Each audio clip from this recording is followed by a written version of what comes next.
Bonjour à tous, aujourd'hui nous sommes avec KS-FOF, un ami, un frère, un vrai panafricain. Il nous a fait l'honneur aujourd'hui de venir avec nous pour faire une interview et nous allons passer un moment excellent pour que vous, les auditeurs, que vous pouvez au moins avoir un aperçu de KS-FOF, de sa personnalité et de sa lutte. KF, nous te remercions. Merci. Et nous te souhaitons la bienvenue. Merci beaucoup. Bien. C'est moi qui vous remercie pour cette invitation, qui me donne l'occasion de répondre à des questions qui sont très importantes pour la communauté, la grande communauté qui vous suit et qui me suit également. Donc, tout le plaisir est pour moi. Merci. Tout d'abord, nous allons commencer à vous laisser vous présenter pour des gens peut-être qui vous connaissent pas. D'accord. Alors, merci. Je suis KS-FOF, qu'on connaît souvent sur les réseaux sociaux. Mon prénom, c'est Lansana et mon nom de famille, c'est Fofana.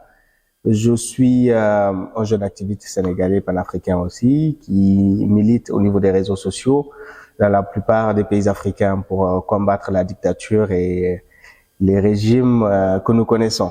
Donc, je suis venu en France après mes études au Sénégal. J'ai commencé mon master au Sénégal que j'ai terminé ici en France.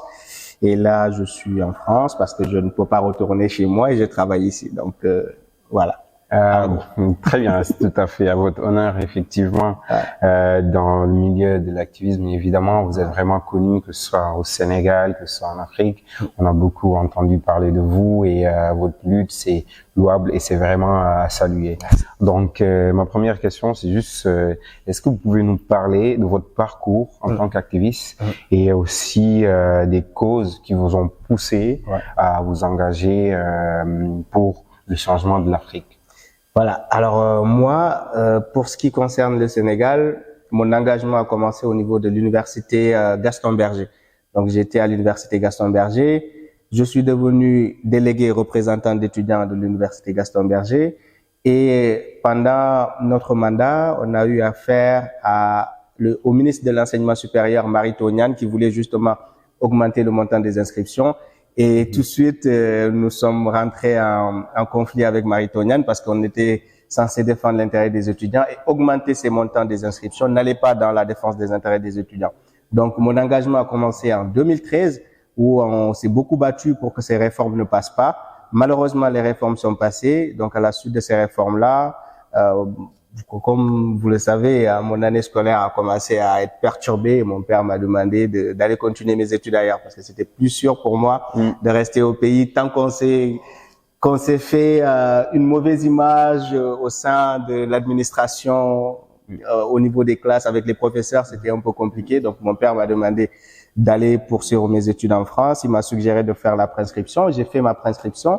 Je suis arrivé ici pour continuer mon master, justement pour fuir ce climat-là qui n'était plus propice à ce que je puisse réussir mes études comme mon père le voulait. Donc, je suis venu en France et j'ai commencé tout de suite à m'intéresser à ces mouvements qui existent au niveau de la diaspora, à ces fronts. Le front pour le départ de Macky Sall m'a invité à assister à des manifestations.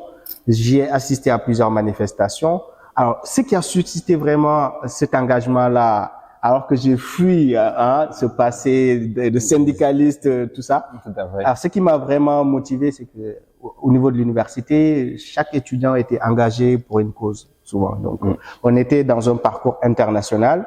C'était un master pilotage de projets internationaux. Donc, la plupart des étudiants étaient déjà engagés, soit dans des associations, ils étaient bénévoles ici. À chaque fois, ils me posaient la question de savoir, tu t'es engagé pourquoi, toi? Donc, cette question revenait sans cesse et je me suis dit, bon, c'est un passé qui va me rattraper à coup sûr. Donc, il faudrait que je m'engage aussi pour continuer à défendre les nôtres, qui sont au pays, qui n'ont pas forcément les possibilités de comprendre ce que nous comprenons, donc les aider à mieux apprécier la situation politique.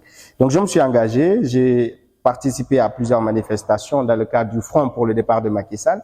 Après ce front-là, j'ai intégré les mouvements panafricains qui existent ici également, qui m'ont vu, qui m'ont dit, on te voit te battre pour le Sénégal, mais on aimerait bien t'avoir parmi nous pour que tu puisses nous expliquer au mieux la situation du Sénégal et ça ferait participer le Sénégal à tout ce que nous avons comme initiative souvent. J'ai répondu présent et c'est dans ce cadre-là qu'on est parti dans des métros pour militer, dénoncer le franc CFA, dénoncer les bases militaires françaises. Et ça a eu beaucoup de popularité. Et aujourd'hui, grâce à Dieu, beaucoup de gens nous reconnaissent à travers tout cet engagement-là. Voilà. S'engager pour défendre les nôtres. Voilà. Et votre credo. Voilà. Et dans ce milieu de l'activisme, on sait que vous faites face à beaucoup de défis auxquels l'Afrique aussi, de manière générale, au Sénégal aussi, en particulier, est confrontée de manière, surtout pour les droits de l'homme. Et vous, quel est votre aperçu par rapport à tous ces défis que vous confrontez, que le Sénégal aussi confronte au niveau des droits de l'homme, en fait? Alors, je pense que le Sénégal a ratifié plusieurs traités internationaux quand même. Ouais. Donc, il faudrait que le Sénégal les respecte. Et c'est dommage. C'est fort regrettable de voir que des prisonniers politiques sont victimes de torture, sont presque limite dans des camps de concentration. Si on sait les conditions infernales que vivent nos compatriotes, des manifestants pour la plupart taxés de terroristes pour pouvoir les mettre en prison, je trouve que c'est regrettable que le Sénégal recule de façon aussi honteuse sur le plan démocratique. Donc nous avons vécu cette dictature-là depuis que Macky Sall est arrivé au pouvoir en 2012 et on continue à vivre cette dictature-là parce que quand même nous déplorons plusieurs morts. Et tout cela rentre dans le cadre de la violation de ces traités dont j'ai parlé. Et le Sénégal devrait se montrer à la hauteur de ce défi-là qui nous attend tous. Le défi, c'est la démocratie. Le défi, c'est laisser libre expression au peuple. Le défi, c'est de pouvoir écouter ces voix dissidentes-là qui ont aussi quelque chose à apporter pour faire marcher les choses, pour faire avancer les choses.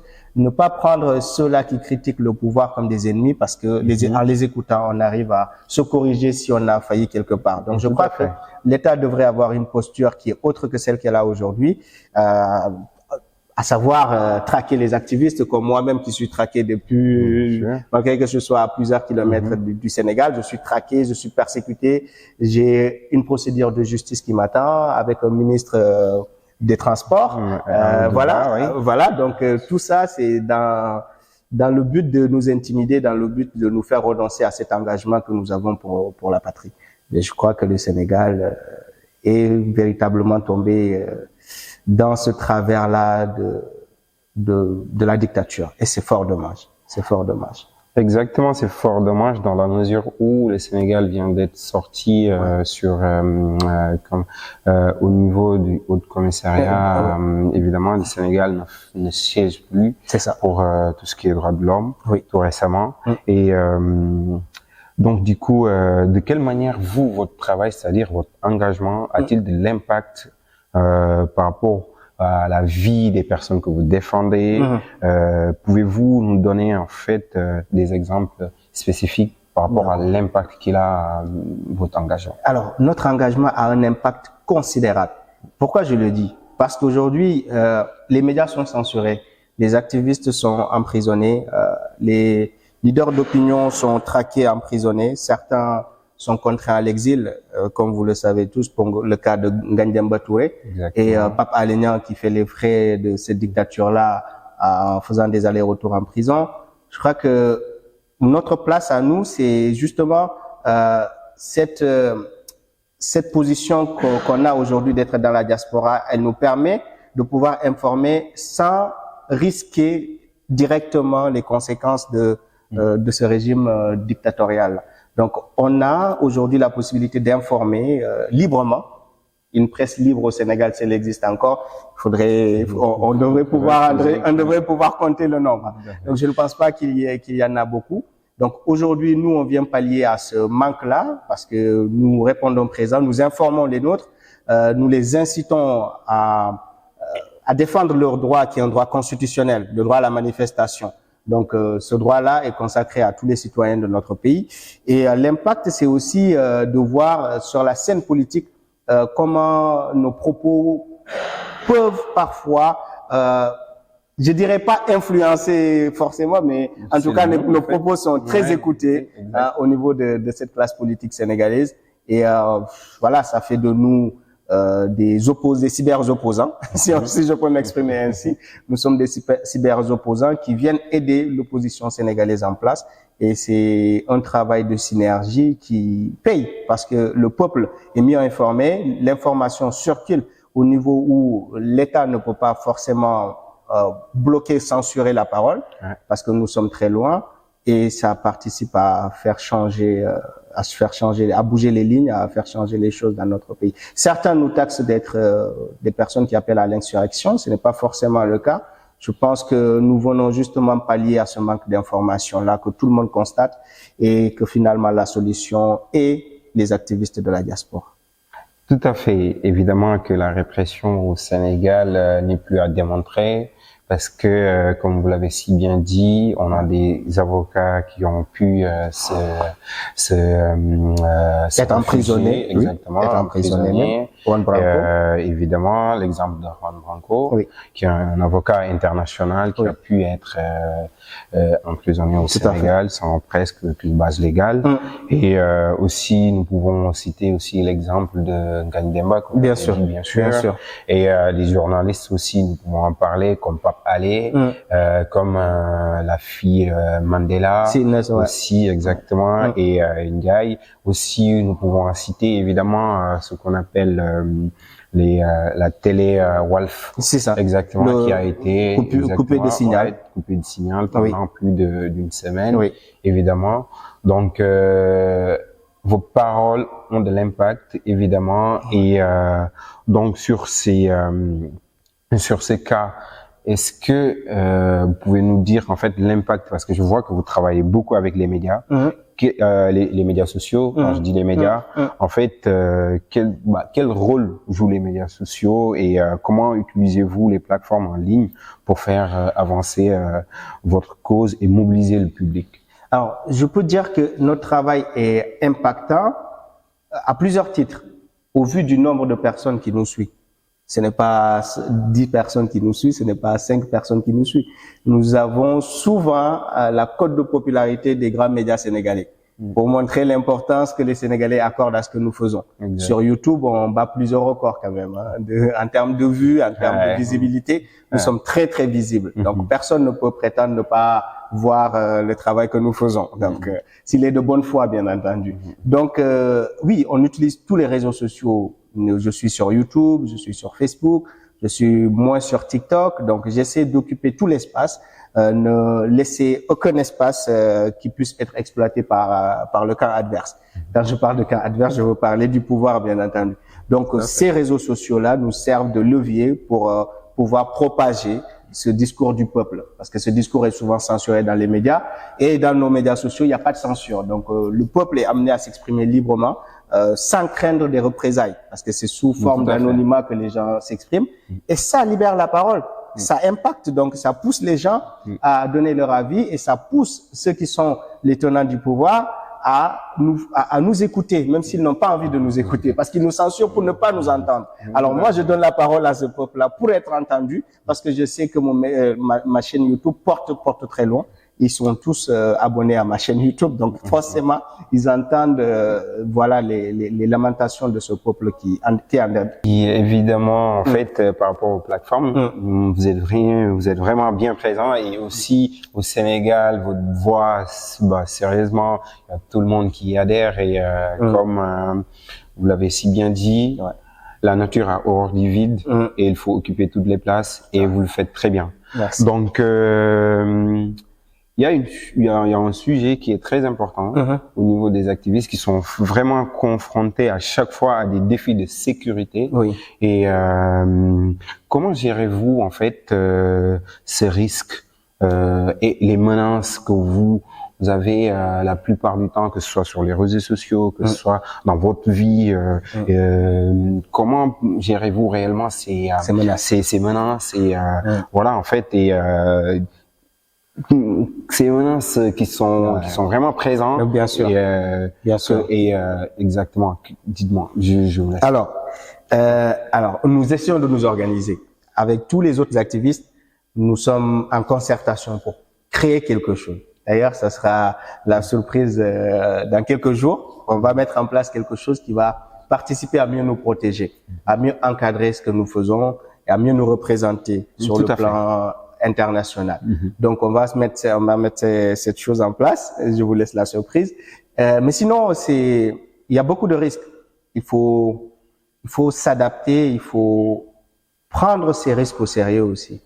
Il ne faut pas mettre les pieds n'importe où, par exemple. Donc, je ne peux pas me balader partout parce que je risque d'être reconnu et je sais que je me suis fait beaucoup d'ennemis qui veulent forcément s'en prendre à nous. Donc, j'évite de me promener dans certains lieux. Je ne marche pas souvent sans avoir au moins quelque chose pour assurer ma défense, c'est pas un couteau, quelque chose. En tout cas, quelque chose qui ne soit pas interdit par la loi, d'accord? Donc j'ai toujours quelque chose pour assurer ma sécurité.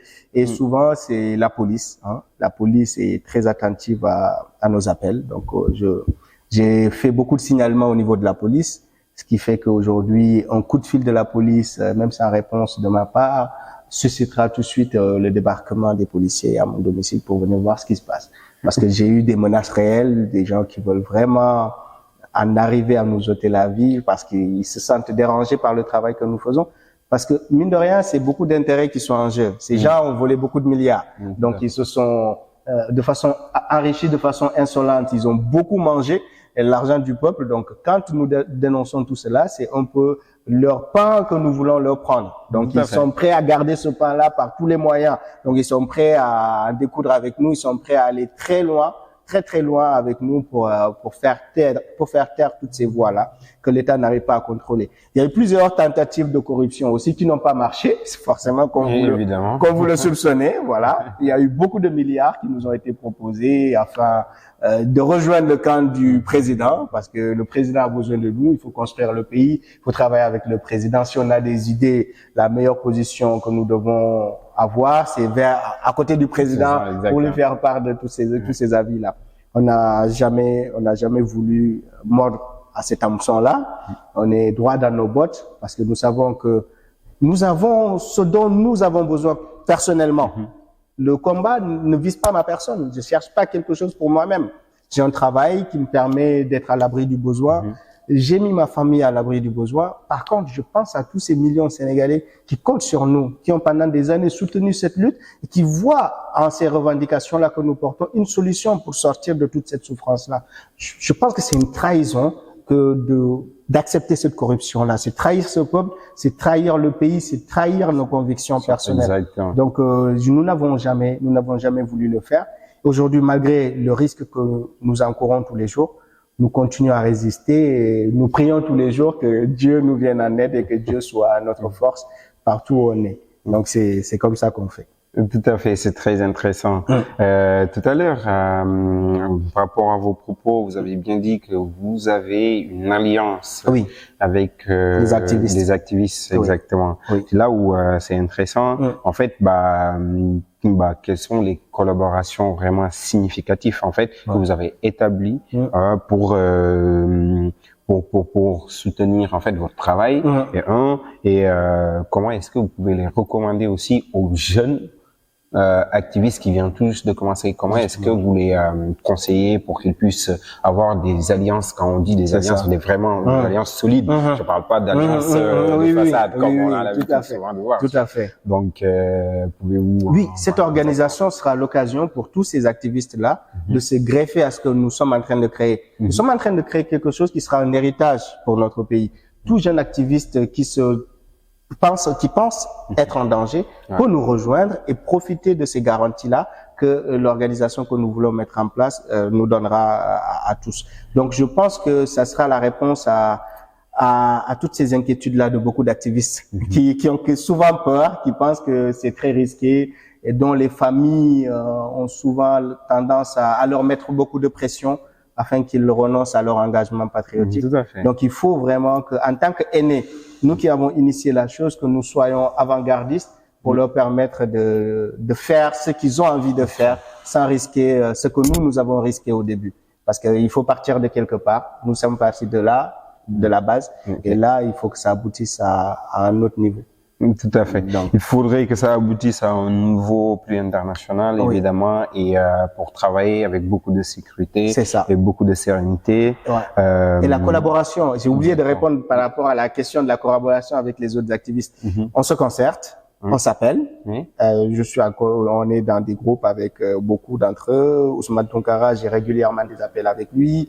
Mola Morgan, on s'entend. Que ce soit Akhenaton, on s'entend régulièrement. Didi, on s'entend. Donc, avec beaucoup d'activistes, nous sommes alliés.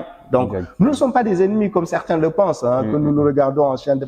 Non, on n'est pas dans cette logique-là. On est dans une logique où nous sommes tous persécutés, nous sommes tous en danger.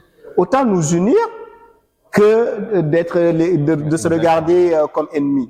Donc, nous avons compris cela et nous cherchons désormais à représenter cette force, cette coalition-là qui va être la coalition des activistes, qui sera une force politique, une force qui pourra aujourd'hui mieux nous représenter en tant qu'activistes. Donc, nous appelons et nous avons de très bonnes relations, contrairement à ce que les gens pensent. Donc, tout à fait. De toute façon, comme l'adage le dit souvent, ce qui se ressemble, s'assemble, et l'union fait la force. C'est ça. Donc, voilà. En fait, ensemble, on va plus loin. Exact, tout à fait. Et vu sur les réseaux sociaux, il y a pas mal de personnes, il y a beaucoup de personnes qui sont sur les réseaux sociaux. Et en plus, en fait, comment est-ce que les gens qui veulent vraiment vous aider, en fait, par rapport à des moyens, je sais pas, que ce soit des moyens logistiques, comment les gens peuvent faire pour vous aider, pour que votre travail puisse porter plus et puisse donner plus d'envergure, que ce soit ici au Sénégal ou en Afrique, dans le monde en général, en fait. Comment est-ce que les gens peuvent vous aider? Alors, j'ai beaucoup de soutien.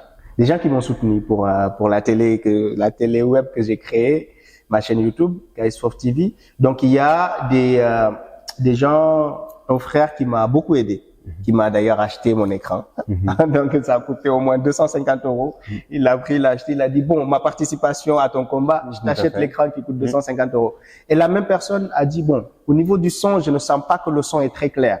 Donc, je vais t'acheter une table de mixage pour que le son passe encore mieux, pour que ton combat soit encore plus audible. Donc, il m'a acheté une table de mixage qui coûte 250 € aussi. Donc, il a investi plus de 500 € sur mes activités. Donc, pour faciliter les choses. Il m'a dit, tu ne peux pas tout faire. Tu as ton travail, tu as ta famille. Donc, nous qui avons une aisance financière, nous n'avons qu'à t'aider pour améliorer les choses. Donc, il y a des gens qui le font. J'ai un lien PayPal, un compte PayPal, souvent à travers lequel nous lançons des collectes de fonds. Mais je ne l'ai pas créé personnellement pour encore récolter de l'argent. Mais bon, tout donateur qui voudrait nous aider aussi peut participer à travers ces liens PayPal pour nous encourager. En tout cas, ça fait plaisir. Ça fait plaisir de voir qu'il y a beaucoup de gens, en tout cas, qui ont souvent participé aux cagnottes que nous avons lancées. Et ça, c'est important. C'est important. C'est important. Tout à fait, c'est vraiment important. Donc, parce que, en fait, la plupart des activistes, ils ont pas mal de défis d'allier d'abord travail et en même temps en défendant l'intérêt commun de tout un peuple, donc de toute une communauté. Et il y a pas mal aussi de gens qui voudraient aider, qui voudraient participer de leur manière. C'est vrai que c'est important d'aider, c'est important que aussi vous ayez des moyens pour qu'on puisse, pour que vous puissiez faire le travail nécessaire, évidemment. Donc c'est important en tout cas. C'est important. Par rapport à la jeunesse africaine, est-ce que vous pensez, en fait, quel rôle la jeunesse africaine joue réellement? Quel est votre aperçu par rapport au rôle que la jeunesse africaine joue pour le changement, déjà pour tout ce qui est changements sociaux, et aussi pour aussi améliorer en fait leur vie quotidienne?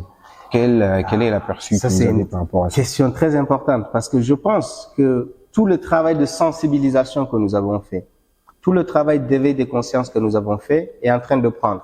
Donc, la jeunesse africaine est devenue consciente des enjeux.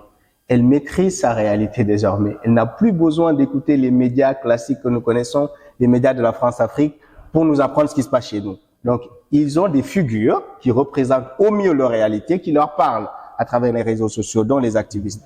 Donc, cette jeunesse africaine agit maintenant, parce que nous voyons la jeunesse africaine très engagée au niveau du Mali. Nous la voyons très engagée au niveau du Niger. Quand ils sortent, ce n'est pas 100 personnes qui sortent. C'est des millions de jeunes qui sont dans la rue. Donc, on ne peut pas négliger l'implication de ces jeunes-là dans le changement qu'ils veulent pour leur pays. Quand on regarde au Burkina, c'est pareil. Tout à fait. Si ces régimes, justement, exactement. Si ces régimes tiennent aujourd'hui tête face à la puissance française, c'est parce que quelque part, le peuple n'a pas oublié que son soutien est important pour que ces gens soient encouragés et pour qu'ils aient l'audace d'aller au bout des choses. Ce qui a manqué à Thomas Sankara, c'est ce soutien-là, malheureusement. Donc, Thomas Sankara nous a servi de leçon, Muammar Kadhafi nous a servi de leçon, on les a pas suffisamment soutenus, Laurent Gbagbo, donc en date, nous a servi de leçon. Alors, depuis la chute de tous ces présidents-là, la jeunesse africaine s'est dit, bon, tiens, il se passe quelque chose en fait. Notre responsabilité est engagée dans ce qui arrive à ces leaders qui essaient de défendre l'intérêt de l'Afrique. Exactement. Donc il faut qu'on se réveille, il faut qu'on écoute ces voix-là de la diaspora qui nous parlent, il faut qu'on s'engage sur le terrain, il faut qu'on soit le bouclier autour de Assimi Goïta, qu'on soit le bouclier autour de Tchani, le général Tchani, qu'on soit un bouclier autour de Traoré, pour que ces gens puissent arriver à libérer et à donner la souveraineté espérée à notre pays. Et c'est ça, c'est là que la jeunesse africaine a surpris le monde, a surpris l'Occident de façon générale. Parce qu'ils pensaient que, en nous créant les réseaux sociaux, on serait là à danser, à montrer nos déhanchés. Contrairement à ce qu'ils pensaient, on s'est servi de ces réseaux sociaux-là comme au moyen de communication. C'est la raison pour laquelle d'ailleurs ils nous censurent, parce qu'ils voient que nous sommes très organisés sur les réseaux sociaux et ça commence à poser un problème. Donc les réseaux sociaux nous ont servi de canaux de communication et aujourd'hui, avec les réseaux sociaux, on fait bouger les lignes, plus que les médias n'ont permis de le faire. Donc c'est une donne qui change et grâce à l'éveil et aussi à la participation de la jeunesse africaine, que je salue, une participation que je magnifie et que je salue, que j'encourage d'ailleurs à aller jusqu'au bout de la libération totale de nos pays africains et que ça aboutisse aux États-Unis d'Afrique que nous voulons, 53 États qui forment un seul pays puissant qui va désormais compter sur l'échiquier mondial. C'est ça notre rêve. Les États-Unis d'Afrique, tant rêvé par Thomas Sankara, tant rêvé par Sékou Touré, tant rêvé par aussi Cheikh Anta Diop, tout à fait, tant rêvé par Kadhafi et Modibo Keïta évidemment. Et j'en reviens par rapport à ce que vous disiez à Thomas Sankara quand il disait nous avons en nous la force et la capacité de combattre l'impérialisme. Quand le peuple se met debout, l'impérialisme tremble. Exactement. Pour te dire juste, ça revient tout récemment ce qui s'est passé, cette tentative de coup d'État au Burkina, qui a échoué, qui a vraiment échoué grâce à la jeunesse. Donc la jeunesse continue toujours de jouer un rôle important, très important, très important et c'est à féliciter évidemment et c'est très important. Donc en partant de cela maintenant, quel message en fait quel message donnez-vous aux dirigeants africains, plus particulièrement en fait du Sénégal, aux dirigeants sénégalais? Mon message à ces dirigeants-là, c'est de leur dire que nous ne sommes pas vos ennemis comme vous le pensez. Je pense que ces dirigeants ont une opportunité inespérée de pouvoir changer véritablement les choses. Si seulement ils aiment leur patrie, si seulement ils sont des patriotes. Pourquoi je le dis? Parce qu'aujourd'hui, nous avons le courage de dénoncer des choses que ces dirigeants n'ont pas le courage de faire. Exact. Moi, j'ai le courage d'entrer dans le métro et de dénoncer le franc CFA. Et ça peut être écouté par des millions de personnes. Le président, il n'a pas la possibilité de le faire. Donc, on fait bouger des lignes à leur place. Donc, normalement, c'est eux qui doivent nous appuyer. Même s'ils ne le font pas officiellement, mais ils doivent être derrière pour nous accompagner. Parce que moi, à la place de Macky Sall, qu'est-ce que je ferais? Je vois un Kaïsfof qui rentre dans les métros, qui dénonce le franc CFA, mais je m'approche de lui. Je lui dis, j'ai ce problème-là, la France me tient par ici, donc il faudrait que tu sois à mesure de rentrer dans les métros et de me dénoncer cela. Donc, on peut travailler comme ça dans l'intérêt de nos pays. J'ai pas besoin qu'il me paye pour cela. Non. Qu'il me dise simplement quelle est sa difficulté pour permettre au pays de se développer. C'est tout ce que nous demandons. Aidez-nous à savoir des choses que vous savez, mais trop tard. Pourquoi vous les savez trop tard? C'est parce qu'il faut devenir président pour le savoir. Maintenant que vous êtes président et que nous voulons savoir pourquoi vous n'arrivez pas à développer les pays, venez nous voir, passez par d'autres moyens, Faites-nous parvenir les informations et on se chargera de dénoncer tout cela. Et ça vous laissera les mains libres pour permettre à nos pays d'accéder au développement auquel la population aspire. C'est ça que nous demandons. Nous prendre comme des ennemis, ça ne les aide pas, ça n'aide pas l'Afrique. Parce que l'Afrique se combat au lieu de se soutenir. Et c'est ça qui est dommage. Nous sommes obligés de combattre Macky Sall, contrairement à ce qui est l'idéal. Ce qui est l'idéal, c'est pouvoir accompagner un président. Mais on ne peut pas accompagner un président quand on voit qu'il n'aime pas son pays aussi. Donc c'est ça le problème. Donc moi, tout ce que je dis, je mets ça au conditionnel. Il faut d'abord que ce soit un patriote d'abord qui soit en place. Tout à fait. Qui soit conscient des efforts que nous faisons pour nos pays. Ce sont des efforts bénévoles. J'ai pas de salaire pour ce que je fais. Au contraire, je me mets en danger pour informer les nôtres. Je me mets en danger pour dénoncer certaines choses. Je ne le fais pas pour gagner de l'argent. Je le fais parce que c'est une conviction que j'ai et je veux aller au bout de cette conviction-là. Donc, franchement, regardez ce que Sonko fait à la place de la prison. Je pense que la place de Sonko, c'est en prison. Non, sa place n'est pas en prison. Si j'étais Macky Sall, j'ai fait mes 2 mandats, j'ai fait 10 ans au pouvoir. Je vois un opposant comme Ousmane Sonko qui, malgré les risques, tient tête à l'Occident, affronte la France-Afrique. Mais qu'est-ce que je fais? Je me dis, tiens, lui, il a plus de courage que moi. Je l'admets d'abord. Parce qu'il faut d'abord admettre que lui, il est plus courageux que moi. Il a aujourd'hui le courage de dénoncer des choses que j'avais pas la possibilité de faire. Je m'approche de lui. Je lui dis quoi? Voici, je lui fais un état des lieux. Regarde ce qui se passe ici d'abord. Il y a des choses que tu ne comprends pas. Ne pense pas que ça sera facile une fois que tu accéderas au pouvoir. Il y aura ce piège-là, il y aura ce piège, il y aura cet autre piège. Et je lui pose la question de savoir, maintenant que tu connais tout le danger, es-tu prêt à continuer dans ta lancée pour défendre la patrie? S'il me répond oui, je lui cède tout. Je me dis, Dieu merci que nous avons quelqu'un qui a le courage que je n'ai pas en tant que président et qui peut porter l'aspiration de tout un peuple. Macky Sall sait ce que le peuple attend de lui, mais il a peur, il n'a pas le courage. Donc si tu vois Sonko qui a le courage de le faire, appuie-le, ne le mets pas en prison. Au grand bonheur de qui? Au grand bonheur de la France-Afrique, qui rigole en regardant les Africains. Qui a tué Thomas Sankara? C'est Blaise. Qui veut tuer Ousmane Sonko? C'est Macky Sall. C'est dommage que ce soit toujours cette version de l'histoire qui soit racontée aux prochaines générations, aux futures générations. Il faut inverser cette tendance-là. C'est ça l'intelligence qu'on devrait avoir en cette époque en tant que jeunesse africaine, en tant que leader africain. Inverser la tendance que vous disiez tout à l'heure, évidemment, avec l'éveil des consciences, vous y participez vraiment parce que avec votre chaîne et votre présence sur les réseaux sociaux, on a vu que vraiment ça portait. Et aujourd'hui, on vient tout juste d'évoquer le cas de Ousmane Sonko. Auparavant, au Sénégal, c'était déjà Blondin Diop. On peut en parler aussi avec Mamadou Dia, qui était vraiment des panafricains. Cheikh Anta Diop, évidemment, le père des panafricains qui a été sacrifié, je peux dire. Bien sûr. Mais, pour cette lutte pour Ousmane Sonko, comment voyez-vous en fait l'engagement ou comment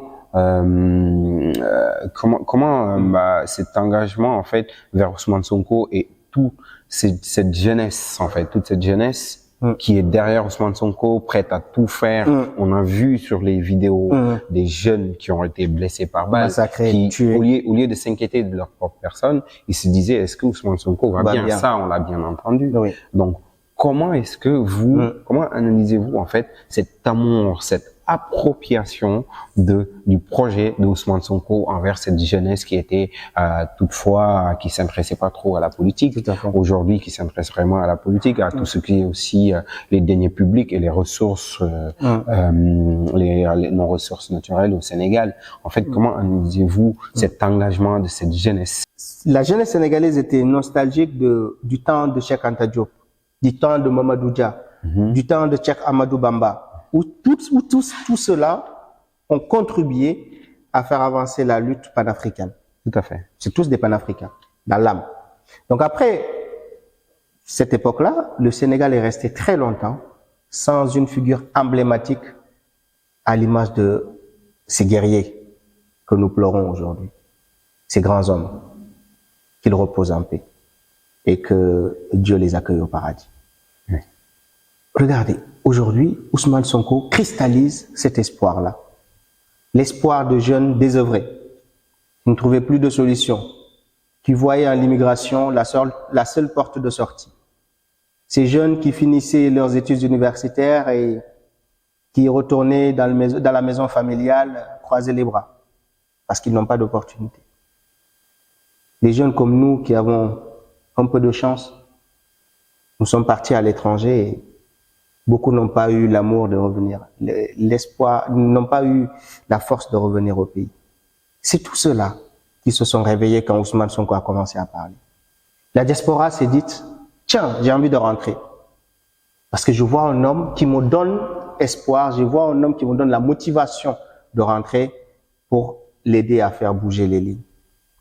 L'étudiant qui était à l'université, qui a fini son étude et qui est chômeur depuis 10 ans chez lui, s'est dit, tiens, voici un homme qui va me créer des opportunités pour réussir. Tout à fait. Le jeune qui prenait les pirogues s'est dit, pourquoi mourir dans la Méditerranée si je peux me battre pour le changement dans mon propre pays? Tout à fait.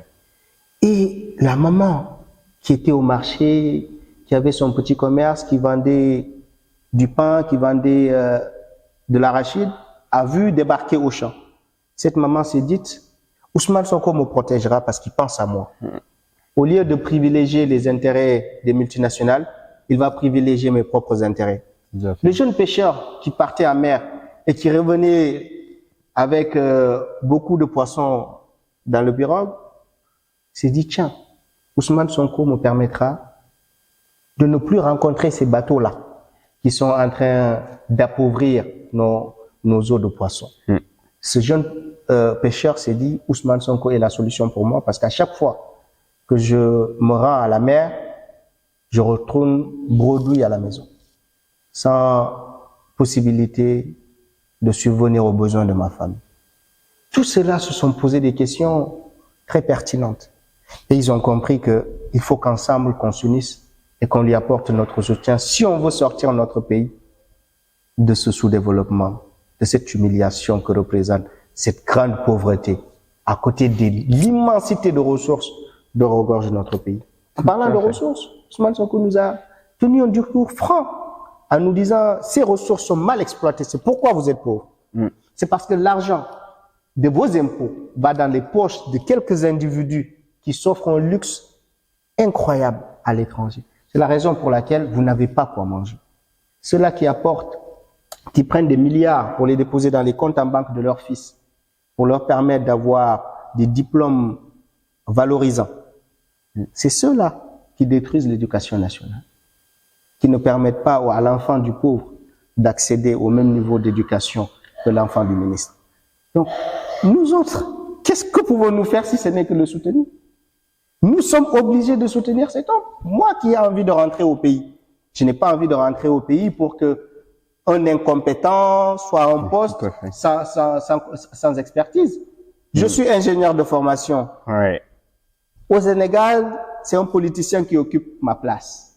Est-ce que vous pensez que ça m'encourage à rentrer au pays? Ça ne m'encourage pas à rentrer au pays. Mettons les hommes à la place qu'il faut. L'homme qu'il faut à la place qu'il faut.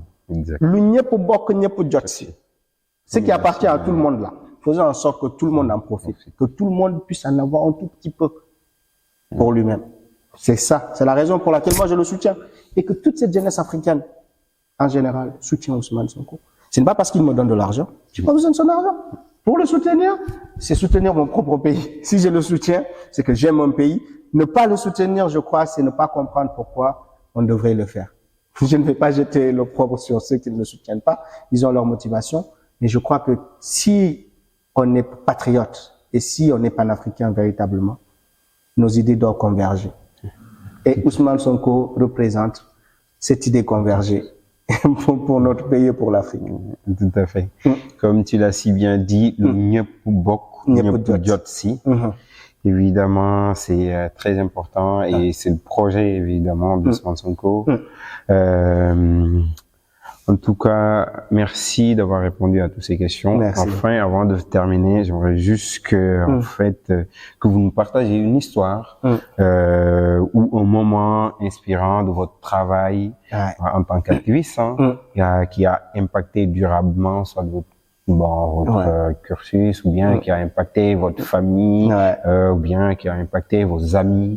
En fait, des moments formidables, des moments joviaux, joyeux, ou est-ce que vous pouvez nous partager juste une histoire? C'est vrai. Donc, une satisfaction, une grande satisfaction de voir que la quasi-totalité de ceux que je rencontre dans la rue sont des gens qui nous acclament, sont des gens qui nous portent dans leur cœur, qui nous remercient. J'ai vu des mamans pleurer en me serrant la main, et j'ai pleuré ce jour-là parce que je me suis dit, je ne pensais pas avoir fait quelque chose qui mérite autant de reconnaissance. Mais on se rend compte que ce que nous faisons compte tellement pour beaucoup, et on a tendance à le minimiser. Donc, je me suis dit depuis, il y a tout ce monde qui compte sur nous. Nous n'avons pas le droit de les trahir. Tout à fait. Donc ça, c'est un fardeau. Et un fardeau positivement parlant, parce que qui nous permet d'aller de l'avant, et dans les moments où tout homme peut être amené à être découragé, quand on pense à tout ce monde-là, on se dit, on doit représenter les faibles, on doit représenter ceux qui n'ont d'autre espoir que de voir notre lutte aboutir. Tout à fait. Et c'est pourquoi je suis fier de ce que je fais. Contrairement à ce que certains pensent, je suis fier de participer positivement à changer la tournure des choses dans notre pays. Et il y a pas longtemps, j'étais dans la rue et quelqu'un est venu me voir. J'étais même pas dans la rue, c'était à la Défense. J'étais dans le centre commercial, ça date de 2 semaines. Il est venu me voir là où je ne soupçonnais même pas d'être interpellé par quelqu'un, d'être reconnu. Il est venu me voir. Il m'a dit merci.